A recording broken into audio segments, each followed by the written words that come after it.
Good morning everyone, তোমরা সবাই কেমন আছো? আমি ভালো আছি। আজকে বৃহস্পতিবার, খুব ঠান্ডা হাওয়া হচ্ছে গো। কালকের থেকে হাওয়া হচ্ছে, কিন্তু আজকে বেশি যেন ঠান্ডা হাওয়া হচ্ছে। জানলাগুলো খুলেছি, রোদ্দুরটা আসছে বলে জানলাটা খুলেছি, মানে খুব ঠান্ডা হাওয়া লাগছে। যাই হোক, ঠান্ডা তো করতেই হবে, কেন আর দেখতে দেখতে তো ডিসেম্বর পড়ে গেল, তাও ঠান্ডা সেরকম নেই। যদি এবার ঠান্ডাটা পড়ে, ঠান্ডা হাওয়াটা হচ্ছে। তবে অন্যান্য জায়গায় না, মানে অনেকেই বলছে যে সেখানে নাকি খুব ঠান্ডা পড়ে গেছে। আমাদের এখানে কেন পড়ছে না বুঝতে পারছি না।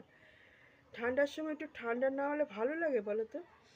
আর তবে বোঝা যাচ্ছে যে পৃথিবীর ভারসাম্য অনেক নষ্ট হচ্ছে, আবহাওয়ার অনেক কিছু পরিবর্তন হচ্ছে, তার ঠান্ডাও তো পরিবর্তন হবে, তাই না বলো? তবে এই ঠান্ডার সময় থেকে যখন গরমটা আসে না, মারাত্মক, মানে এত কষ্ট হয়, গরমটা সহ্য করা যায় না। আর তেমন গরমও পড়ে আবার। তবে এখন ঠান্ডাটা প্রায় ফেব্রুয়ারি পর্যন্ত ঠান্ডাটা থাকে।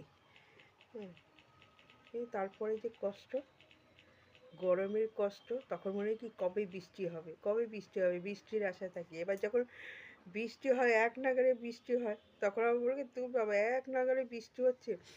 বাঙালি কোনো কিছুতে, বাঙালি কেন, কেউ কোনো কিছুতেই সন্তুষ্ট না।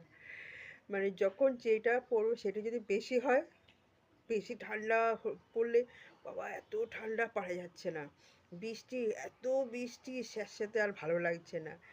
মানে কোনো কিছুতেই আমাদের ভালো লাগে না, একঘেয়ে কোনো জিনিসই ভালো লাগে না, তাই সেইটাই।